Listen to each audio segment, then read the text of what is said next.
Aprendemos um pouco mais sobre igreja, nós queremos trazer aqui também bom conteúdo para vocês, ficarem antenados, quanto mais nós conhecemos, mais nós amamos. E, claro, o principal, um dos maiores, grandes sacramentos é o batismo, porque nos introduz aos outros sacramentos, é a porta de abertura ali para os outros sacramentos. E quando você leva o seu filho para batizar, a igreja ela propõe, você tem o direito de levar uma pessoa para ajudar você, uma ou duas pessoas para ajudar você na evangelização do seu filho. Então nós estamos trazendo aqui hoje, o Padre Carlinhos, que vai conversar conosco. Temos bastantes perguntas. Bem-vindo, Padre Carlinhos, como é que tá? Bom dia, povo de casa, tudo bem? Senhor de casa, né, Padre? Que saudade do senhor, fazia tempo que o senhor não aparecia por aqui. Eu escuto sempre na rádio, né? Na rádio sempre na tem um rádio programa. tá, verdade. exatamente. Reflexão do evangelho do dia lá, para o verdade. povo continuar a reflexão, né? Mas está falando do batismo, Padre, olha, se a pessoa quiser, ela pode escolher alguém para ajudar, a gente chama de padrinho, pequeno pai, pequena mãe, mas qual é o requisito? Quem é que eu posso chamar para me ajudar? Qualquer pessoa? Antes da gente falar da questão do padrinho, a gente não pode esquecer de focar que os primeiros catequistas das crianças são os pais, né? A gente tem que voltar a casa nossa, a nossa casa, como primeira igreja doméstica. Depois, os pais podem também escolher os padrinhos, que são aqueles que vão apoiá-los na formação da fé, né? A figura do padrinho é desde o século I, né? Onde os pagãos, quando eram introduzidos à formação da fé cristã, então eles recebiam geralmente um casal ou uma pessoa que os acompanhava durante o seu catecumenato, né? A figura do padrinho, em primeiro lugar, ela precisa ser católica. Muitas vezes a gente enfrenta um certo problema dentro da paróquia, pega um padrinho de uma outra religião. É aquela coisa, fica meio complicado, porque a criança ela vai ser formada na fé católica. Então, primeiro quesito, a pessoa tem que ser católica. Segundo quesito, tem que ser praticante, né? Uma coisa é a intenção de querer formar uma pessoa, outra coisa é o trabalho de formar. Vou dar um exemplo para o senhor. O senhor está com uma pessoa doente, precisando de uma carona para poder levar para o hospital. Eu não dirijo, mas eu tenho a intenção de querer levá-lo. Quer dizer, vai os três conhecer Jesus. Né? Então, a pessoa tem que estar na prática, tem que estar inserido na comunidade. E depois seguem os outros quesitos que o direito canônico pede, no mínimo 16 anos de idade, e recomenda-se que já seja crismado também. E depois a gente sabe que cada diocese tem lá o seu diretório sacramental, e também tem algumas normas que é preciso observar. Então, quer dizer, se a família tem lá um casal muito amigo e tal, mas não é católico, né? Mas tem uma amizade tremenda, não seria indicado. O que a gente pode fazer é que ela seja testemunha do batismo. Não vamos excluí-la. Ela pode estar lá no dia, junto à pia batismal, orando de acordo com é do jeito dela, mas para padrinho ou madrinha ou casal de padrinhos, é preciso que a pessoa esteja inserido na comunidade, porque justamente a função dela é acompanhar a criança na iniciação cristã, batismo, eucaristia, até chegar na recepção da crisma. E ele é tão importante, a pessoa do padrinho, porque a criança é batizada na fé dos pais e dos padrinhos, não na fé dela, porque, coitada da criança, ela só tem duas preocupações, dormir e comer. Né? É bem isso mesmo. Agora, antigamente, nós víamos muito, né, a questão de que, eu escolhia os meus pais, os avós da criança, então, para batizar. Também, é claro, né, nós sabemos que pode ser uma indicação, vivendo, então, eles a fé católica. Sendo pessoas que vão agrupar, vão ajudar, porque às vezes a gente corre o risco de convidar um colega e a gente sabe que, infelizmente, às vezes tem aquela briguinha. Já não gosto mais de você, você já não está mais comigo, pronto, se perdeu o padrinho e a madrinha no meio do caminho. É ter essa consciência de escolher pessoas maduras na fé, maduras na consciência, que sabem que vão acompanhar até o fim. Tem gente que pergunta, desculpa, olha, eu tô tirando as dúvidas.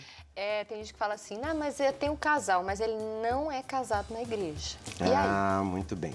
Infelizmente, esse casal, ele esbarra numa questão jurídica canônica, porque ela já recebeu um sacramento do matrimônio, mas agora está numa segunda união.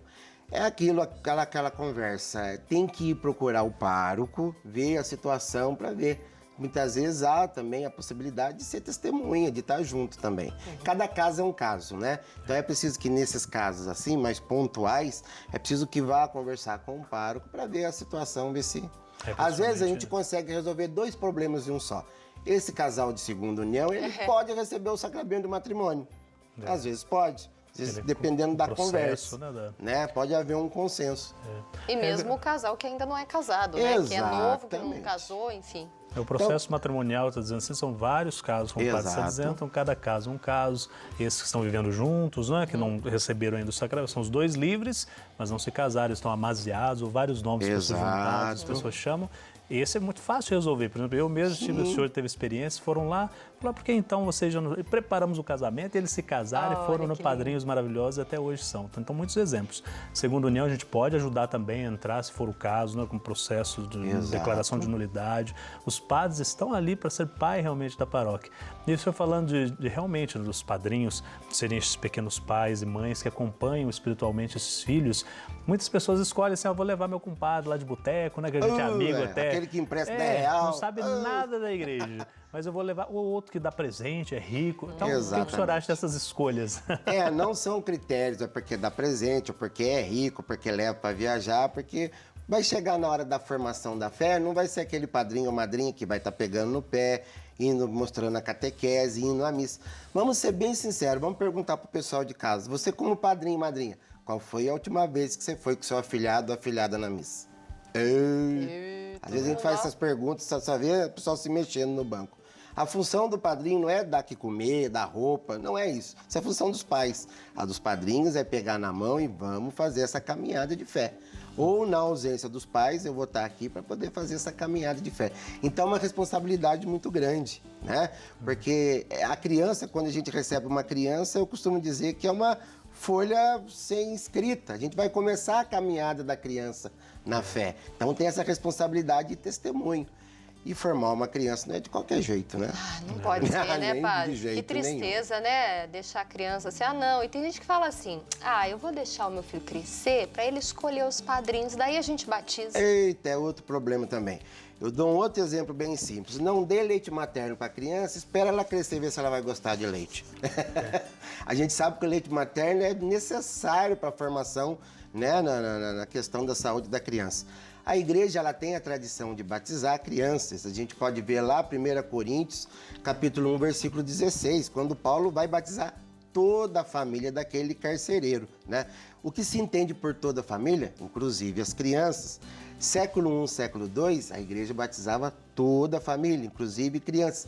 Por isso a importância dos padrinhos, porque está sendo batizado na fé dos padrinhos e dos pais, com a graça de Deus de encaminhá-los para no dia da crisma a própria criança. Agora, o jovenzinho vai dizer, agora eu estou assumindo a minha fé. Né? Graças a Deus eu tive os pais, os padrinhos aqui para me mostrar, agora eu estou assumindo. Então, por isso que a igreja tem a tradição de batizar as crianças. Nós entendemos que elas já têm o direito de receber a graça santificante, que ela já tem direito a receber, a ser filho e filha de Deus. A gente sabe que, enquanto não é batizado, a gente é criatura, não é um filho e filha de Deus. Então, a gente não é herdeiro da graça. E também a inserção na comunidade. São esses 3 presentes que a gente recebe no dia do nosso batismo, né? Então, por isso, a importância da figura do padrinho. Por isso que a igreja é xarope e precisa da preparação. É outro problema que o pessoal xinga por causa da preparação. Por que xinga, padre? Pois é, vai ficar 2, 3 dias sentado, escutando. Aí a pessoa fica brava, eu tenho essa coisa comigo. Quando vem ficar brava, vou fazer 3 perguntas para você. Se você responder para mim, eu te isento. Para que a gente batiza com água? Pronto, a pessoa já não sabe. Se eu quiser batizar com refrigerante, eu posso? Aí, ó. Como é que eu vou assumir uma condição sendo que eu não estou habilitado para tal? Né? Tem que saber o mínimo, o mínimo. Eu quero, Carlinhos, como a Jéssica tem um monte de dúvidas, ela fala assim, um monte de perguntas. Com certeza o povo tem muitas. Algumas são muito simples, né? Mas chegam perguntas assim a todo momento. Fala, por exemplo, o senhor até mencionou, o meu compadre brigou comigo, agora a gente não se fala mais. Ou achou outra igrejinha, achou uma outra denominação, agora se converteu, encontrou Jesus, não quer mais nem receber a bênção do menino.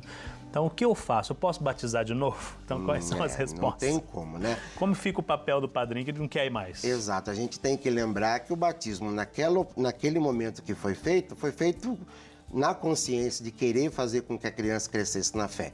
Infelizmente, se brigou, vai ficar a ausência do padrinho, vai ficar o serviço do pai e da mãe mesmo para poder criar a criança na fé, né?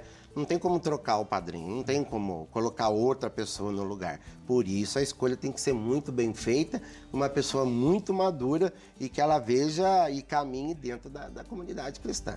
Tem gente que fala assim, Padre do céu, mas eu não encontro uma pessoa para me ajudar nesse compromisso. O que eu vou fazer? Posso chamar Nossa Senhora e São José? Ela vai estar lá com certeza. No caso, quando de nenhuma forma, dentro de toda a família, não tem um padrinho, uma madrinha, vai caber ao qual padre que está batizando, escolher uma testemunha para poder ser batizado. Mas nenhuma criança fica sem batizar. É preciso deixar bem claro, né? Outra questão que fala-se muito na comunidade da palavra, mas é filho de mãe solteira, não batiza. Batiza. Nenhuma criança fica sem batizar. Se de tudo, não tem mais nenhum lugar, não tem nem dentro da igreja para poder arrumar um padrinho. A gente arruma um testemunho e ela é batizada. Não se nega o batismo para ninguém. Agora, outro caso mais difícil de entender é isso, quando a criança chega aos 7 anos ou à idade da razão, os pais, não sei por que demoraram tanto, cada um tem sua razão, mas a igreja pede pelo menos as primeiras semanas, por favor, batize a sua criança. Mas passou dos 7 anos, então ela vai começar o catecumenato, ela vai receber os 3 sacramentos na Páscoa, ou não é obrigatório isso? Aí a gente já orienta os pais, já coloca a criança no processo de catecumenato, então ela já vai receber o batismo e logo em seguida já vai fazer a primeira Eucaristia. E aí já é o momento de evangelizar os pais também, né? Já é o momento que a paróquia também tem que estar meio acordada aí, ó. Vamos pegar os pais para evangelizar, para caminhar juntos. É importante eu não fazer essa demora, né? Justamente que a igreja ela já teve essa percepção do período que nasceu até ela criar consciência. Como é que nós vamos fazer com essa criança, com esse futuro adolescente aqui? Vai ficar vazio, vago, espaçoso? Não. Aonde não tem espaço para Deus, outra coisa se ocupa. Então, a gente tem que estar atento a isso. E hoje em dia, a gente sabe assim que as crianças já nascem tão espertas e aí já recebem tantos conteúdos e já sabe até mexer no celular rapidinho. Por que você vai esperar tanto? Exatamente. Para fazer festa, porque a roupa fica mais bonita, a criança não fica esmilinguida, desajeitada. Tem gente que fala isso, né? Eu fui batizada acho que com uns 20 dias. Dá trabalho, né? Porque a criança fica agitada, não é isso? Então, batismo, olha, o quanto antes. Não tem condição de fazer festa. A festa é o sacramento, minha gente. Exatamente. Não deixe passar a graça, né, pai? Depois faz festa com arroz, feijão e ovo lá. Tá bom demais. Tá lindo, né? Tá bom demais. Tem uma pergunta, aconteceu comigo uma vez, não sei o que o senhor, mas a gente fica, você fala, onde que a gente entra com isso? Pela má interpretação que pode acontecer no livro. A partir do momento que você foi batizado, você precisa correr o sacerdote, tem a obrigação, ou o diácono, ir lá, colocar tudo perfeito no livro para não perder, né, as informações. Aí chega uma mãe e uma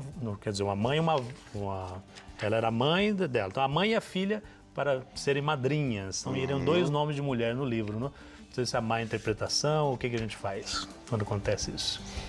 Geralmente quando vai assentar ou vai valer um nome. Certo. Ou é um casal ou uma pessoa. Certo. Né? Então vai ter vários problemas aí que são questões aí que a gente tem que sentar e ver o que é o que, aonde, por onde, para poder resolver. Então, ou se assenta um nome, uma pessoa fica responsável, o casal, né?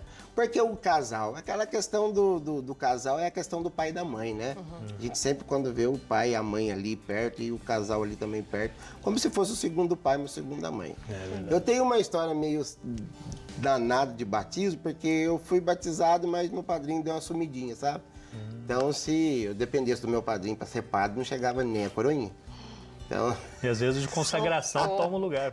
Vinha de consagração, foi ótimo minha madrinha de consagração. É verdade, né? A gente tem várias pessoas que nos acompanham assim. Eu tenho madrinhas e padrinhos maravilhosos, assim. Eu só tenho a agradecer.